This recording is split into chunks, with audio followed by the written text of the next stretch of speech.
Chapter 4. Ash contacts Lemus. After 3 months, Lemus left the prison. It was a beautiful sunny day, and there were bright flowers everywhere. He decided to walk across the parks in the centre of London and have a big meal at a cafe near Charing Cross Station.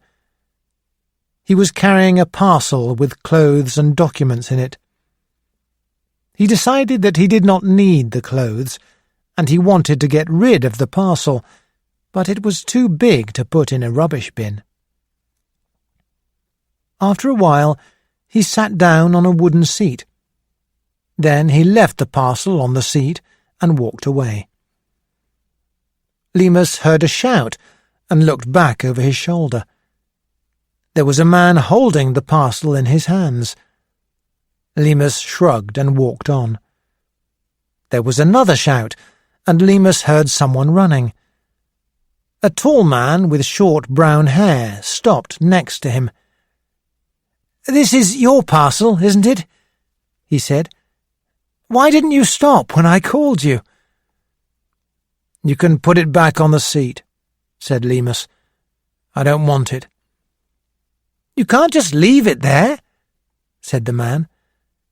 "I bloody well can leave it there," said Lemus. He was going to move on, but the stranger stood in front of him with the parcel. "Why are you being so rude?" asked the stranger.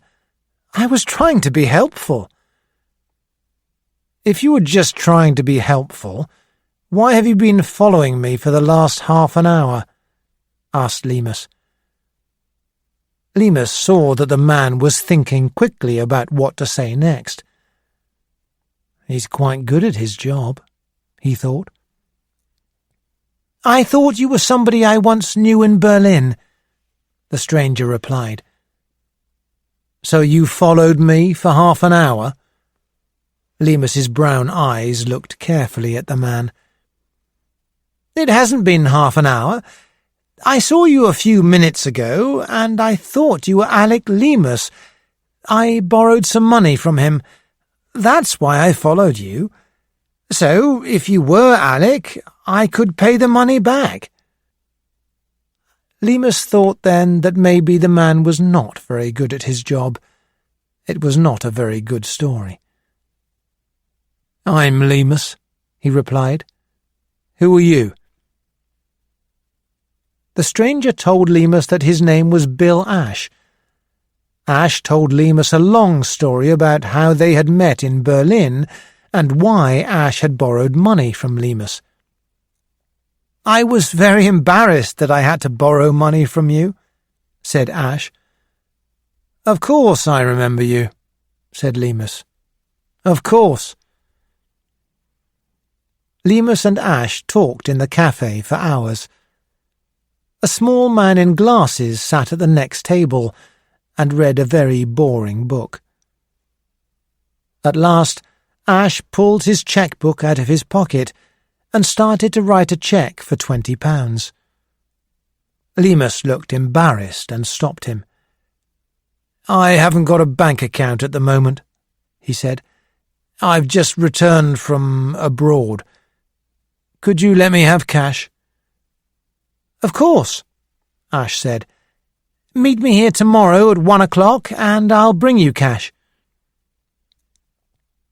When they left the cafe, Lemus left the parcel of clothes there. Ash got in a taxi near the cafe and Lemus waved till it disappeared.